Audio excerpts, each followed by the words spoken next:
nguvu ambazo zinapatikana kwa imani isiyotikisika asubuhi ya leo, ikiwa ya kwamba huko maana hapa na ulikuwa unayumbayumba, mawimbi yakija, wewe unapiwa na unabebwa na hiyo mawimbi. Nataka nikufahamishe asubuhi ya leo, ikiwa kuna Mungu kweli, yule ambaye aliyewaokoa Shadraka, Meshaki na Abednego, amini hilo neno. Bwana Yesu asifiwe, ya kwamba ipo Mungu, na atakapokuja wale ambao wanaokutesa ama wale ambao waliokutesa wataona mtu ya nne katika ile mateso, wewe hautakuwa unaona, na yule mtu wa nne itakuwa ni mkombozi ambaye atakuwa amekuja kukomboa. Bwana Yesu asifiwe, katika ama kwenye minyororo ya shetani. Asubuhi ya leo tunataka kujifundisha na stori ya Danieli, ama na hilo neno kutoka Danieli, kitabu cha Danieli. Tunataka kujua Danieli huyu ni nani, na tukijua Danieli ni nani, ametoka wapi, ndio tujue Shadraka, Meshaki na Abednego ni akina nani, walikuwa wapi, walikuwa wanafanya nini hadi wafike mahali wanarushwa ama wanatupwa kwenye moto kali. Bwana Yesu asifiwe. Asubuhi ya leo tumesoma neno la Mungu kutoka kitabu cha Danieli sura ya 3 mlango wa kwanza hadi 30, na hapo tunataka kujua Danieli ni nani. Danieli ni jamaa mdogo ambaye amesaliwa kwenye nchi ya Juda, na pale kwenye nchi ya Juda kulikuwepo na the king ambaye aliyekuwa anaitwa Jeroboam, the king of the Jews. So Danieli ni wale ambao ama ni Wanajuu, the Jews ambao walikuwa katika mji mwingine. Danieli ni rafiki ya Meshaki, na before tupate hao watu Danieli, Shadraka, Meshaki na Abednego, tunataka kujua walikuwa katika ile nchi ya Juda kwenye mkuu wao ama kwenye kiongozi wao ambaye ni Jeroboam. Hao watu walikuwa wanajiita namna gani? Majina yao walikuwa wanaitwa nani before kuitwa Danieli, wakuje kuitwa Shadraka, Meshaki na Abednego? Danieli alikuwa anaitwa kule Juda, alikuwa anaitwa Belteshaza, na Shadraka alikuwa anaitwa Anania, Meshaki alikuwa anaitwa Shadraka, na Abednego alikuwa anaitwa Asaria. Bwana Yesu asifiwe. Na hao watu hawakuwa wamezaliwa kwenye mji wa Babiloni, walikuwa wamezaliwa kwenye mji wa Juda, kwenye kiongozi wao alikuwa anaitwa Jeroboam. Hao watu walikuwa ni watu wa kipekee. Hao watu walikuwa ni watu tofauti katika macho ya binadamu. Wao walikuwa macho ya binadamu walikuwa tofauti ama kama walikuwa wanachukiwa.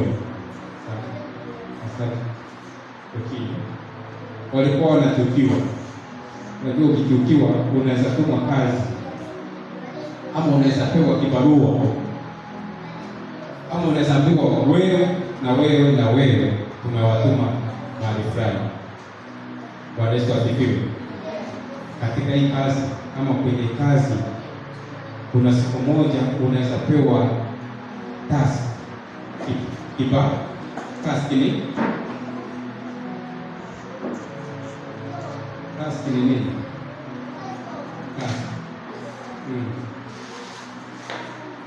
Mtihani ndio kazi. unasapewa mtihani, unaweza kuambia Mwangi hizi ambavyo unajua hii story ina relate na some of us.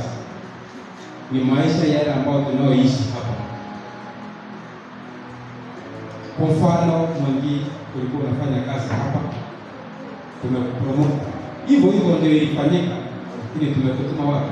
Kwa kutenganisha nchi yako. Maji imetenganisha kwa na tumekutuma pale. So hawa watu walipokuwa appointed ni kuchaguliwa. Sijui nani aliwachagua, lakini kama walichaguliwa, kama walikuwa wanapinga ile nchi yao. Ndio sasa wanasema ukichaguliwa ama ukiokotwa ama ukiambiwa wewe na wewe tunataka kuwatuma kama wale wa askari waliotumwa Haiti. Si walikuwa appointed, walichaguliwa. Wewe si ya mtu, wewe na wewe na wewe ndio simamia atumwa Haiti.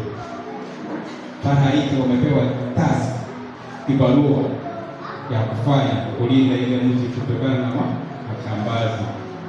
So hawa watu walikuwa wanne. Sasa kwa story kuna mmoja anaondolewa ambaye ni Danieli. Utajua Danieli alienda wapi na kwa nini aliondolewa kwenye hiyo kikundi. Na ndio utajua ya kwamba katika maisha kuna watu inafaa ama itafika utengane na wao. Bwana Yesu asifiwe. So ndio maana wamebaki wakiwa watatu. Belteshaza, Anania, Mishaeli na Azaria. Itafika mahali tutatoa Belteshaza ambaye ni Danieli, tutapaki na watatu. Hao watu walitumwa kwenye nchi inaitwa Babiloni. Babilonia ilikuwa na kiongozi wake ambaye ndio umesomewa hapa, ni Nebukadneza. Ndio sasa nataka tuanzie hapo. Ukijua hawa ni akina nani na wametoka wapi na wako wapi na wanafanya nini, ndio utaweza kuelewa neno la Mungu. Bwana Yesu asifiwe.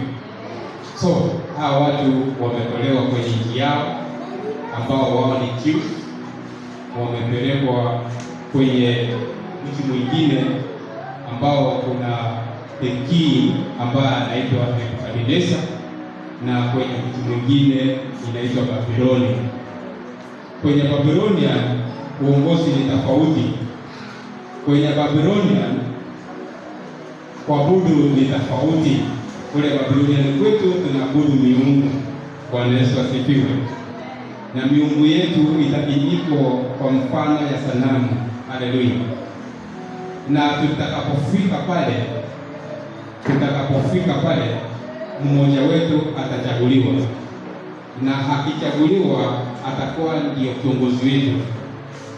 Sasa hawa watu watatu ambao ni Danieli, Shadraka, Meshaki na Abednego wamefika, wametumwa kwenye mji mwingine waende huku kwa kibarua. Walipofika pale, Danieli alichaguliwa kama kiongozi, kama prime minister, tunaambiwa chief minister, ambaye ni kiongozi wa wale wengine. Bwana Yesu asifiwe. Sasa hapo ndio tunatenganisha Danieli na Shadraka, Meshaki na Abednego.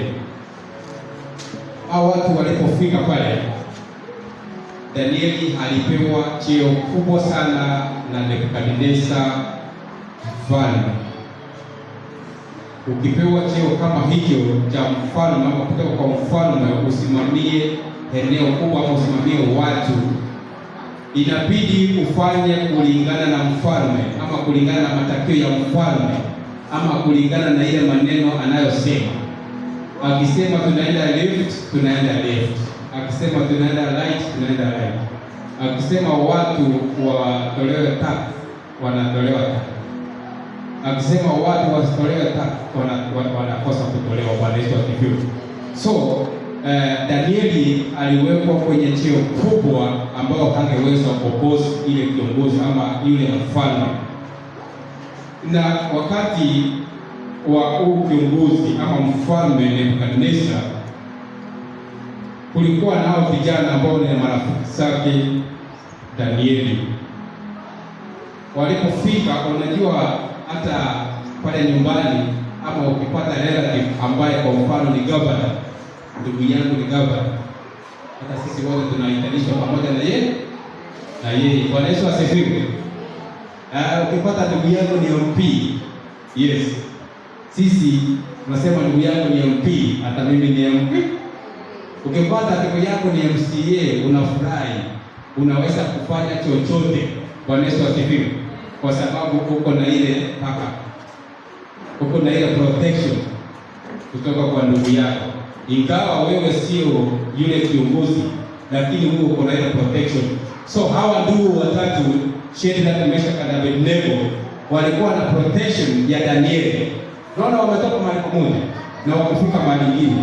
Ndugu yetu anapewa cheo pale. Pia tutakuwa tunamwambia wale bwana, sio na mdosi pale tuangalilie kapitu, na wao hapo wajua walipewa wasimamie mikoa, province. Wao nadhani wamekuwa kama DC. Haleluya, tutumpigie makofi hiyo. Sasa kama wakumbuka, ameenda pale kwa Nebukadneza, amemwambia Nebukadneza, niko na madugu zangu ambao tuliotembea pamoja, tuliotoka pale Judea, tuko hapa Babiloni ni kwako. Tunaomba ama naomba uangalie wale ndugu zangu, hata na wao kakitu. Bwana Yesu asifiwe. Na wao wakapewa nafasi katika province. Sasa wakiwa wamesimamia province mikoa, si kama wao ndio wa DC. Bwana Yesu asifiwe. Yule akiwa chief minister kama Matiang'i alikuwa chief minister. So hawa wanao yeye akiwa pale juu, wao wanasimamia hapo. So wao wote walikuwa viongozi. Asubuhi ya leo nataka hata mahali tumefika siku ya leo, kupitia kwa hiyo story, nataka ujue ya kwamba Mungu anaweza kufanya jambo hata wewe ushangae. Mungu anaweza kukutoa mahali ambapo wewe unaona unastahili na kupeleka mahali nyingine wewe unaona ustahili, lakini hapo ndipo amejaua unastahili kukua na unastahili kubarikiwa. Bwana Yesu asifiwe. Ingawa utavumilia utabarikiwa. So story inaendelea. Wakati hao jamaa wanafika pale, Nebukadneza aliweza kuota ndoto ambao iliweza kukosa kutabiriwa na kila mtu pale. Wale maministers wote walikosa kutabiri ndoto ya Nebukadneza. Aliweza kuota ndoto ya ajabu, hata yeye mwenyewe akawa na wasiwasi. Nebukadneza mfalme mwenyewe akatumana wale waganga wakuu waitwe, wale watabiri wa hali ya anga waitwe kwake, na waseme kile ambacho wanachotaka katika maisha yao, na niwapea ikiwa wametabiri ile ndoto. Hakukupatikana, kulikosekana mtu wa kutabiri ndoto ya mfalme Nebukadneza, kiongozi wa Babiloni. Mfalme aliweza kuwa na wasiwasi, alipata kuwa na wasiwasi, akachanganyikiwa.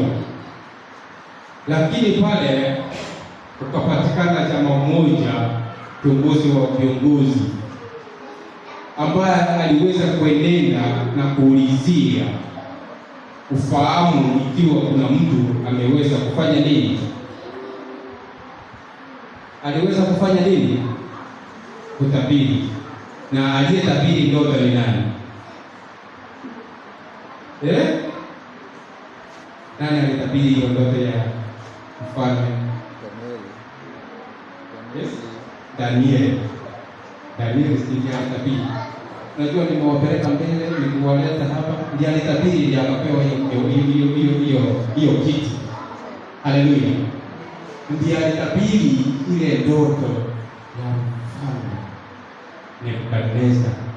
Ndio maana akapewa. Unajua wao wametumwa, kumbe wao wametumwa kibarua. Kumbe wao hawakujua ya kwamba wanaenda kuna kitu ambacho iko mbele. Mungu amepanga mambo yako systematically. Bwana Yesu asifiwe. Usikuwe na wasiwasi, usikuwe na shaka na mambo ya Mungu. Nafikiria pale mahali nimeanzia nimefika mwisho wa hiyo maneno. Bwana Yesu asifiwe. Danieli aliweza kutabiri hiyo ndoto, na ndio maana akapewa ile nafasi ya cheo. na haweza kutafutia wale ambao ni wenzake. Bwana Yesu asifiwe. Ikiwa huko mahali na uko na nafasi, uweze kukumbuka wale ambao mmetembea safari pamoja. Safari pamoja inaweza kuwa watu wa familia. Safari ya pamoja inaweza kuwa watu marafiki. Safari ya pamoja inaweza kuwa ni watoto wako. Safari ya pamoja inaweza kuwa ni watoto wa majirani. Safari ya pamoja inaweza kuwa ni hata inaweza kuwa ni ile adui wako. Bwana Yesu asifiwe. Usimchukie, tendee mema. Bwana Yesu asifiwe.